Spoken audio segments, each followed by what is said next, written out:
Assalamualaikum warahmatullahi wabarakatuh. Kembali lagi bersama aku Hana Asfia di pertemuan kedua tentang mata pelajaran ekonomi kali ini. Nah, gimana teman-teman? Eh, Masih pada sehat kan semuanya dan pastinya tetap semangat ya untuk belajar ekonomi bareng aku. Oke, jadi di pertemuan kedua ini kita akan membahas tentang beberapa materi. Ya, yang pertama itu ada permintaan, terus nanti kita juga akan belajar tentang penawaran, terus juga ada keseimbangan pasar, lalu ada elastisitas permintaan dan penawaran, terus juga nanti kita belajar tentang jasa keuangan dan juga ada bank sentral. Nah, keenam bab ini lumayan asik dan pastinya seru banget, jadi kita bakal kulik lebih lanjut ya. Oke, langsung aja kita mulai ke materi yang pertama, itu ada materi permintaan. Nah, permintaan itu apa sih gitu kan? Kita suka pernah dengar gak sih apa itu permintaan? Jadi, permintaan itu adalah jumlah keseluruhan barang atau jasa yang ingin dibeli oleh konsumen. Nah, jadi di sini bisa kita highlight nih, kalau sebenarnya permintaan itu dari konsumen.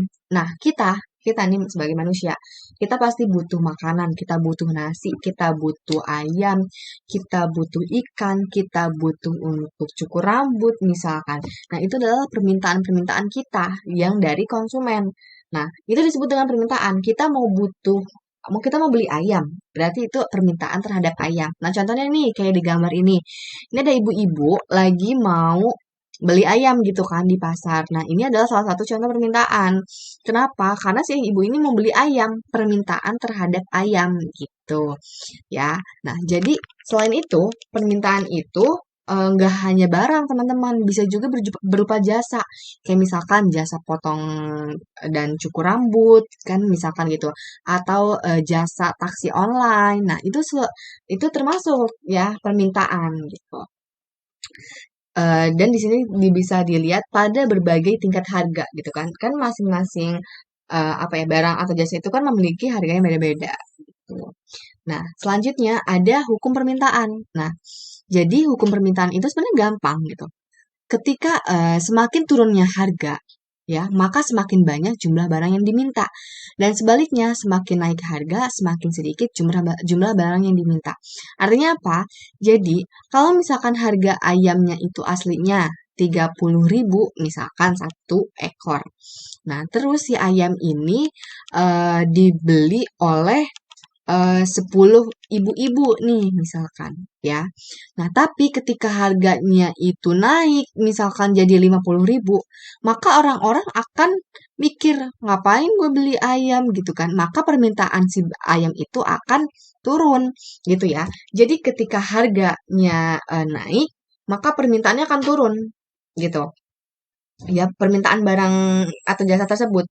Dan ketika harganya turun, maka orang-orang akan beli gitu kan. Jadi dia berbanding terbalik gitu loh. Harga naik, maka permintaan turun gitu kan. Harganya turun, permintaannya naik. Ya iyalah, jelas orang ngapain pengen beli harga mahal. Di mana-mana orang pengen beli harga murah gitu kan. Semakin murahnya harga, maka orang akan semakin banyak yang beli. Kayak gitu ya, teman-teman. Nah, itu hukum permintaan. Jadi dia berbalik gitu. Oke. Nah, selanjutnya ada faktor yang mempengaruhi permintaan. Nah, permintaan itu sendiri sebenarnya dia ada beberapa faktor kenapa orang itu pengen beli gitu kan. Yang pertama adalah harga barang itu sendiri. Nah, harga barang itu sendiri artinya kalau misalkan harga ayamnya naik, maka permintaan tersebut akan turun. Yaitu karena harga barang itu sendiri aja, ya kan? Yang kedua, harga barang lain yang terkait. Nah, misalkan ada gula sama ada kopi, ya kan? Nah, ketika harga gulanya naik, ya kan? Maka permintaan kopi turun. Kenapa? Karena dia pasti kan di mana-mana orang kalau bikin kopi pasti harus butuh gula gitu kan. Nah, ketika harga gulanya naik, maka orang mikir kayak, aduh ngapain nih gue beli kopi gitu kan. Orang harga gulanya aja naik gitu. Jadi akhirnya orang nggak mau beli kopi. gitu ya. Yang ketiga, pendapatan masyarakat atau tingkat pendapatan ya. Tingkat pendapatan ini misalkan gini, orang yang gajinya 3 juta dengan orang yang gajinya 10 juta per bulan pasti memiliki tingkat permintaan yang beda. Ya kan? Karena itu tadi pendapatannya. Ya kan? Orang yang punya pendapatan gede biasanya dia lebih boros gitu. Banyak barang-barang yang ingin dia beli gitu kan.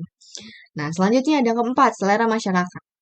Misalkan ada orang di suatu negara, misalkan kayak di Indonesia nih, permintaan terhadap terhadap beras itu lebih banyak gitu kan daripada negara-negara di Eropa. Karena itu tadi selera masyarakat di Indonesia itu tidak bisa makan tanpa nasi, ya kan? Nah, jadi harga berasnya itu permintaan berasnya itu banyak, tinggi gitu kan dibanding negara-negara di Eropa. Karena orang-orang Eropa itu jarang ya ada yang makan nasi, kayak gitu. Yang kelima, jumlah penduduk. Ya, ini berkaitan erat ya. Karena semakin tingginya jumlah penduduk, semakin banyaknya penduduk di suatu wilayah gitu ya, maka permintaan terhadap barang atau jasa itu semakin meningkat. Gitu ya teman-teman. Oke, di sini ada bentuk fungsi permintaan. Sebenarnya ini mungkin bisa di skip dulu kali ya. Sebenarnya gampang, ini tuh P ya. Ini P itu price ya, harga. Dan di sini ada apa namanya? Konstanta namanya. Eh, dan ini ada minus. Kenapa minus? Karena dia itu tadi berhubungan terbalik. Kalau dia berhubungan terbalik itu maka tandanya minus gitu ya. Dan B ini adalah slope atau gradien dan Q ini adalah quantity ya, kuantitas barang, jumlah barang gitu ya. Oke. Nah, contohnya gini, kurva permintaan. Misalkan ini di titik A nih. Ini data, ini kurva. Datanya ini nih di titik A. Kita highlight dulu. Nah, ini ada di titik A. Titik A itu harga per mangkoknya itu misalkan bakso gitu ya. Bakso nih harga per mangkoknya itu 20.000, ya kan? Eh, maka orang akan beli 120 orang nih yang bakal beli. Jadi 120 orang yang beli dengan harga 20.000. Maka titiknya dia di sini. Oke. Terus lanjut, ada di titik B. Titik B itu dia harga per mangkoknya itu kalau harganya itu turun nih jadi 18.000, maka makin banyak orang yang beli kan karena harganya semakin turun. Maka yang beli itu ada 140 orang. Nah, 140 orang dengan harga 18.000. Maka dia di titik B. Dan seterusnya. Kalau misalkan di titik C, misalkan harganya per mangkok itu turun lagi jadi 16.000. Maka yang beli semakin banyak, ya kan? Semakin murah. 160.000 di sini. Lanjut, yang D. 14.000 turun dia, ya kan? Harganya yang beli itu makin banyak, 180 orang. Ya, terus kayak gini. Dan yang E nih yang terakhir. Kalau misalkan yang E ini harganya makin murah nih, 12.000 semangkok. Dan orangnya itu bakal lebih banyak yang beli ya kan, ada 200 orang ya. Maka dia di titik E, titik ini nih. Ya. Nah, jadi nanti ini di titiknya ini saling menyambung. Nah, maka dia akan terbentuk suatu kurva, suatu garis di sini. Ya, maka garisnya itu kalau kita lihat dari kiri atas, ya, dari kiri atas ini nih ke kanan bawah. Jadi dia bentuknya begini. Ya, oke, lanjut. Nah, selanjutnya ada penawaran. Tadi permintaan dan sekarang penawaran. Kalau tadi permintaan itu dari sisi konsumen, maka penawaran itu dari sisi produsen. Ini contohnya nih, kita bisa lihat. Ada bapak-bapak. Ini bapak-bapak ya? Ibu-ibu deh, ibu-ibu. Nah, ibu-ibunya ini dia lagi jualin sayuran. Sayuran dia ada cabai, ada apa lagi sih ini wortel ya, ada buncis dan lain sebagainya. Nah, ini dia jualin nih ke bapak-bapak dan orang-orang. Nah, itu adalah penawaran. Dia menawarkan barang dan jasanya gitu kan untuk dijual gitu kepada orang lain ya. Itu disebut dengan penawaran, menawarkan gitu ya. Bukan tawar menawar bukan artinya ya, tapi penawaran, menawarkan barang-barang ke orang lain. Nah, sama seperti permintaan, penawaran juga ada hukumnya. Hukumnya itu beda. Kalau tadi kan harga naik, permintaan turun. Nah, tadi kan kalau misalkan di hukum permintaan, ketika harganya naik, maka permintaannya turun gitu kan. Tapi kalau di hukum penawaran itu beda. Kalau di hukum penawaran, kalau harganya naik, maka penawarannya akan naik juga gitu. Harga turun, maka penawaran turun. Kenapa? Logikanya gini.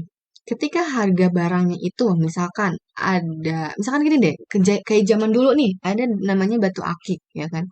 Nah, batu akik itu ada yang jual misalkan harganya itu sampai ratusan juta, ya kan?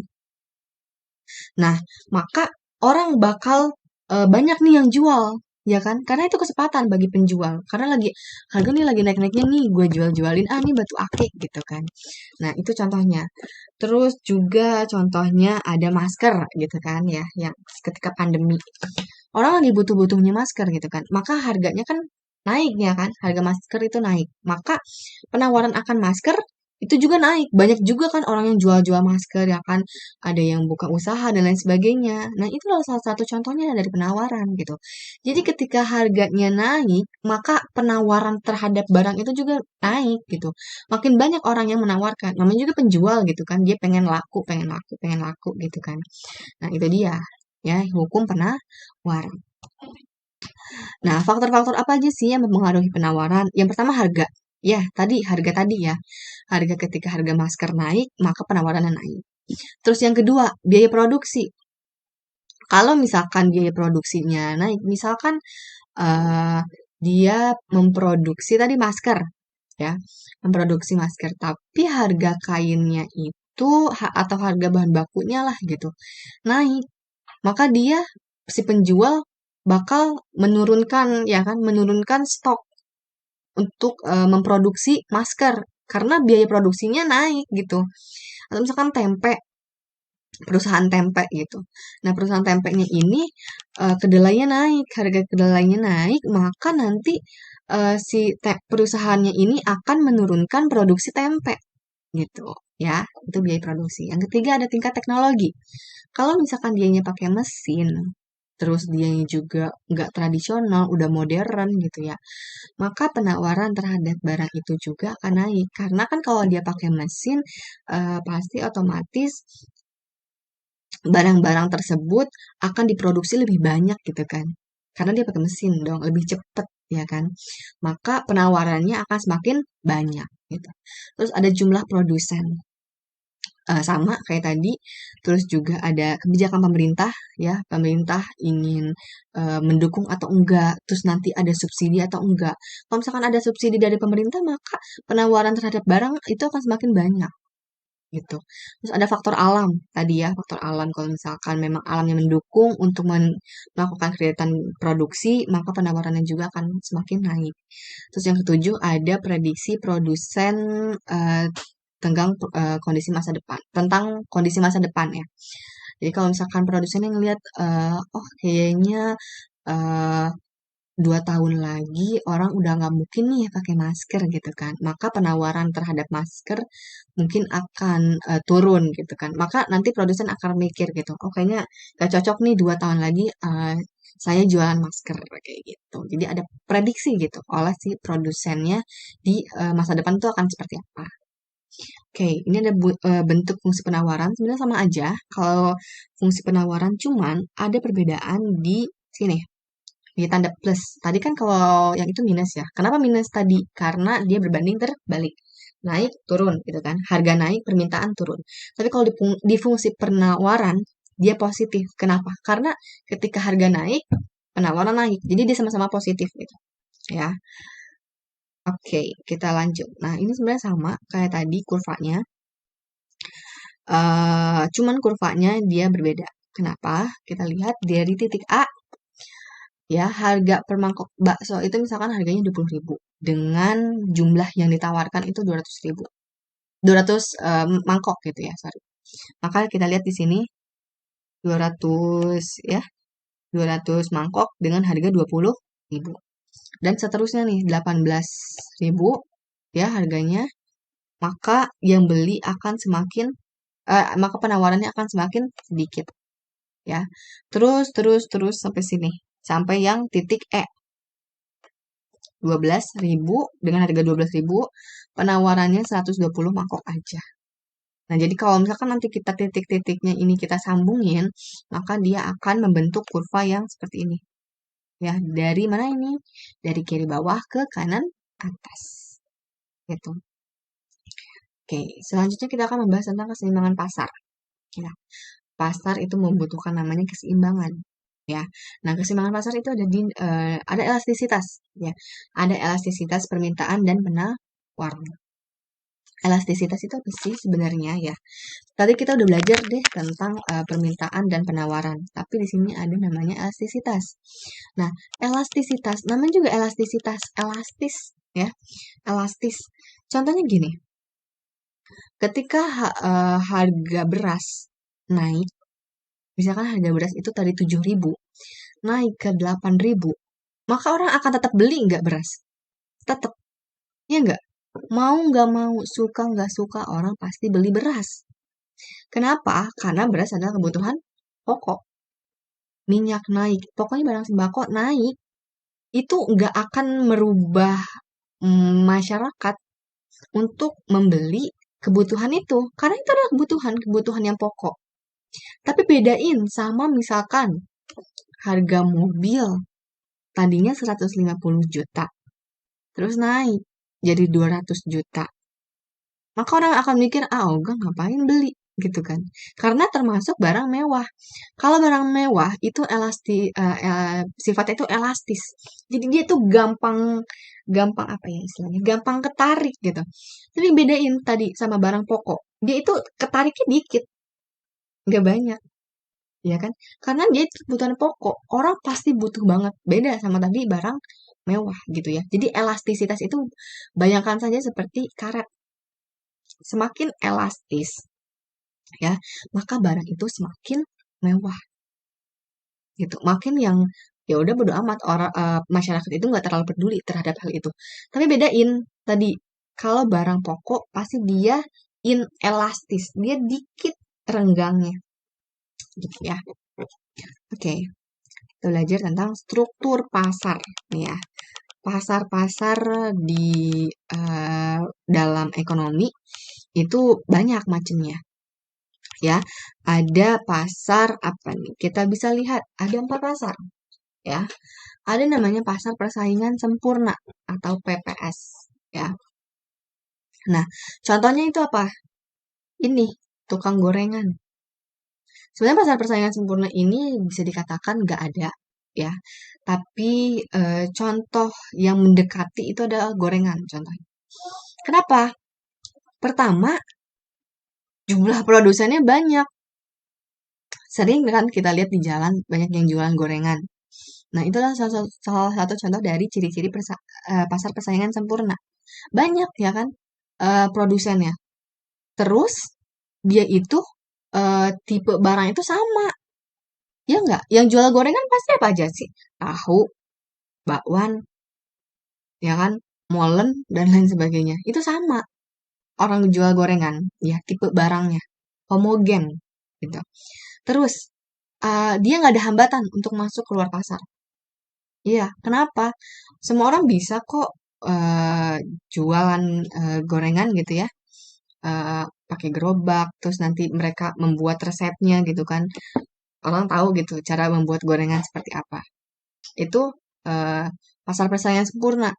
Setelah itu apa lagi? Harganya. Untuk harganya itu dia itu dipatok oleh keadaan masyarakat. Rata-rata berapa sih harga gorengan 2003 gitu kan. Hampir semua tukang gorengan itu 2003.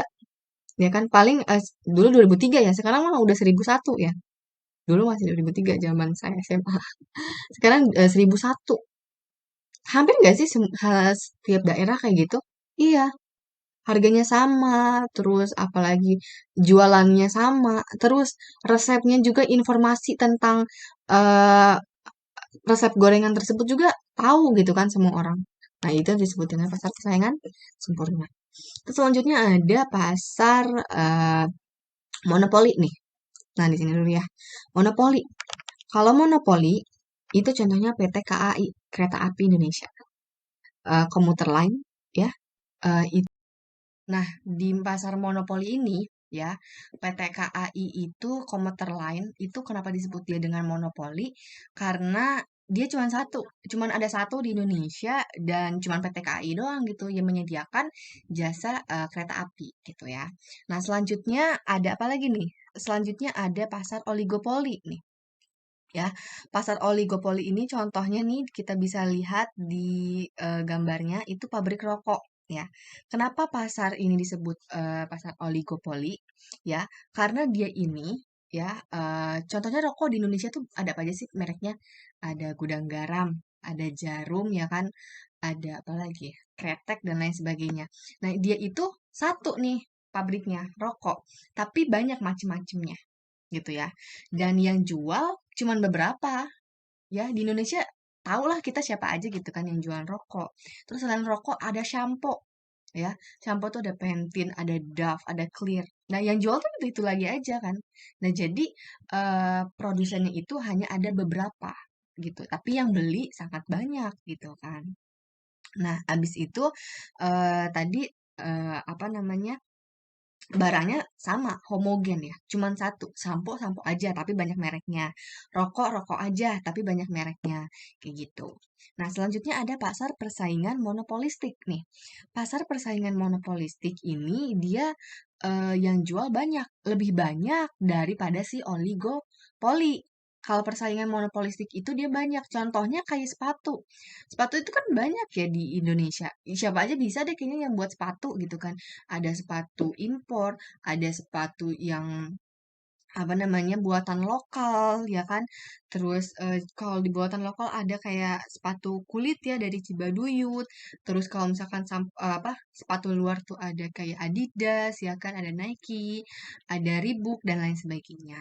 Nah, jadi dia produsennya lebih banyak daripada si oligopoli kayak gitu. Nah, selanjutnya kita akan belajar tentang jasa keuangan. Jasa keuangan itu ada Otoritas Jasa Keuangan atau OJK ya, sering kita dengar dan ada bank. Nah, Otoritas Jasa Keuangan ini dia adalah lembaga ya di negara pasti ada di negara di Indonesia itu yang berfungsi untuk menyelenggarakan sistem pengaturan dan juga pengawasan gitu ya. Jadi tugasnya cuma dua, pengawasan dan juga pengaturan dari keuangan di Indonesia ya. Dia itu yang ngawasin ya, ngawasin kayak perbankan Indonesia nih kayak Bank Mandiri, BNI, BCA. Nah, itu yang ngawasi itu OJK, Otoritas Jasa Keuangan. Selain itu apalagi? Dia mengawasi pasar modal. Terus abis itu ada asuransi, dia awasin. Intinya lembaga-lembaga keuangan itu yang mengatur adalah Otoritas Jasa Keuangan. Jadi gini, kalau misalkan ada suatu lembaga nih, misalkan jasa pinjam, ya pinjaman online misalkan gitu ya, sekarang-sekarang suka ada. Nah, kita harus lihat itu tuh tercatat di OJK atau enggak. Kalau dia tercatat aman, bisa dibilang aman karena apa namanya? Dia udah kalau udah tercatat di OJK, ya berarti OJK udah ngawasin, oh ini berarti aman nih. Kalau misalkan dia belum tercatat namanya di OJK, itu patut dipertanyakan ya lembaga keuangan tersebut gitu. Nah, abis itu ada bank nih ya. Bank itu apa sih? Ya, bank itu adalah lembaga yang menghimpun dana masyarakat nih dalam bentuk apa? Tabungan ya, simpanan bank itu dan menyalurkan lagi kepada masyarakat dalam bentuk kredit. Contohnya misalkan gini, bank itu kita nabung di bank, nabung 10 juta. Si A, si B, si C, si D gitu ya dan seterusnya dia nabung ya kan. Nah, uangnya pasti terkumpul kan, ya kan? Nah, uangnya ini akan disalurkan lagi ke masyarakat dalam bentuk apa? Dalam bentuk kredit gitu kan. Ada kredit buat seperti cicilan, KPR gitu ya dan lain sebagainya itu termasuk bank. Ya, itu definisi dari bank itu sendiri. Jadi menghimpun dana dari masyarakat dan juga menyalurkan dananya lagi kepada masyarakat dalam bentuk kredit gitu. Nah, bank itu sebenarnya dibagi banyak ya. berdasarkan fungsinya, itu bank itu ada bank sentral, ya kan? Bank sentral itu nanti kita akan bahas setelah ini. Terus ada bank umum. Bank umum itu seperti Bank Mandiri, Bank BCA, Bank BNI, ya kan? Terus ada BPR atau Bank Perkreditan Rakyat gitu. Nah, selain itu ada berdasarkan kepemilikan. Ada bank pemerintah dan ada bank swasta. Kalau bank pemerintah contohnya kayak bank BUMN ya, BNI, Mandiri, terus juga apa BRI ya, itu salah satu dan juga kayak Bank DKI, Bank Jabar ya. Bank daerah itu termasuk bank pemerintah. Kalau bank swasta seperti BCA, CMBC gitu kan dan lain sebagainya. Terus apalagi nih? Selain itu ada berdasarkan kegiatan operasionalnya. Ada bank konven dan ada bank syariah. Kalau bank syariah di Indonesia itu sekarang namanya BSI ya, Bank Syariah Indonesia yang sudah merger. Nah, kita next. Nah, selanjutnya nih ada apa nih? Ada pasar uang ya. Ada pasar uang atau pasar modal ya. Pasar modal itu atau pasar uang adalah kegiatan ya, dia memperjualbelikan namanya efek ya. Jadi dia itu yang menerbitkan efek dan juga apapun yang berkaitan dengan efek gitu ya. Nah, instrumennya itu ada tiga ya, ada saham, ada obligasi, dan ada derivatif. Nah, kalau saham itu sebenarnya dia itu artinya sederhananya itu seperti penyertaan modal. Jadi kita misalkan ada saham itu biasanya sahamnya itu kalau saham itu kita nggak bisa sembarangan ya. Jadi dia harus ada terdaftar di pasar modal. Selain itu dia di belakangnya harus ada bacaan TBK atau terbuka. Jadi artinya kita bisa nabung saham di sana. Kita bisa nanam saham di sana. Jadi nanti misalkan kita punya uang 50 juta, nanti kita berikan saham tersebut, kita nabung saham tersebut ke satu perusahaan dan nanti kita akan mendapatkan feedbacknya, akan mendapatkan hasil gitu ya. Nah, saham itu ada dua, ada saham biasa atau common stock dan ada saham preferred. Nah, kalau obligasi itu berbeda. Kalau obligasi itu surat bentuknya, surat pernyataan utang jangka panjang dari penerbit obligasi kepada pemegang obligasi gitu. Nah, dan dia ada namanya jatuh tempo gitu ya. Contoh obligasi itu kalau di pemerintah itu ada namanya SUN ya, SUN, surat utang negara gitu. Ada juga obligasi retail Indonesia dan ada obligasi sukuk syariah. Tuh. Nah, selanjutnya ada derivatif nih. Kalau derivatif, dia itu kontrak bilateral ya. Jadi ada perjanjian penukaran pembayaran gitu ya, dengan nilai yang berdasarkan dari produk acuan pokok gitu. Nah, oke, kita lanjut. Nah, selain itu di sini ada selain itu ada perasuransian ya. Asuransi itu artinya kita memberikan apa ya? eh, memberikan kepercayaan kita gitu kepada perusahaan asuransi. Contohnya gini, kita pasti butuh yang namanya dana pensiun ya kan. Suatu saat kita bakal pensiun, kita udah nggak bakal kerja. Nah, maka nanti kita harus eh, memberikan resiko kita nanti bakal pensiun kepada perusahaan asuransi gitu. Selain itu asuransi itu banyak ya, ada asuransi pensiun, ada asuransi pendidikan, asuransi kesehatan ya, ada asuransi kecelakaan dan keselamatan kerja dan lain sebagainya. Contohnya ada Manulife ya kan, ada BPJS juga termasuk asuransi dan lain sebagainya. Selanjutnya ada pegadaian, ya. Kalau pegadaian itu kita menjaminkan barang-barang berharga kita kepada pihak tertentu gitu, untuk kita bisa mendapatkan sejumlah uang gitu ya, yang akan kita pakai. Dan tentunya pasti harus ada kesepakatan untuk menggadaikan ini. Nah, selanjutnya ada ini lembaga pembiayaan. Nah, kalau lembaga pembiayaan itu kita lembaga pembiayaan contohnya kayak Adira ya. Dia itu memberikan pembiayaan kepada masyarakat gitu. Misalkan contohnya kita mau buat usaha misalkan ekspedisi pasti kita butuh eh, transportasi ya, kayak misalkan motor atau mobil atau truknya. Nah, kalau kita nggak punya uang dan kita nggak punya modal tersebut, maka kita bisa meminjam gitu ya kepada pihak lembaga pembiayaan. Tuh. Nah, nah, selanjutnya ada bank sentral. Tadi kita sempat singgung ada bank ya, bank sentral. Kalau bank sentral di Indonesia itu namanya Bank Indonesia. Ya, Bank Indonesia ini apa namanya, didirikannya itu eh, sudah lama ya, dan resmi itu pada tahun 1953. Setelah itu udah lama dari dia. Dulu namanya The Javanese Bank. Ya, pada tahun 1828 itu udah terbentuk. Kalau bank sentral ini sebagai pusat ya, sebagai pusat dari bank-bank. Makanya dia disebut dengan banker, harusnya banker ya, banker of banks. Artinya banknya para bank. Jadi dia sebagai induknya nih para bank gitu. Jadi dia itu memberikan pinjaman tapi ke bank umum gitu, ya. Selanjutnya ada dia itu fungsinya sebagai lender of the last resort. Resort ya, sorry. Jadi dia itu sebagai pemberi pinjaman terakhir gitu ya, yang memberikan fasilitas kredit kepada bank umum yang mengalami kesulitan pendanaan itu. Karena bank sentral ini memang pusatnya banget gitu ya, pasti dia punya eh, apa ya, punya stok yang banyak lah gitu.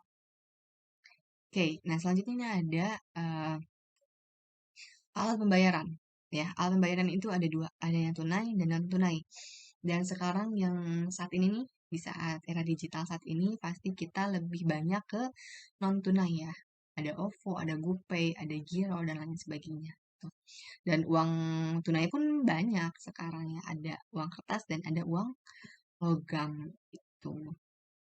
Oke, sekian aja untuk materi kali ini. Semoga bermanfaat buat teman-teman semua, dan semangat terus.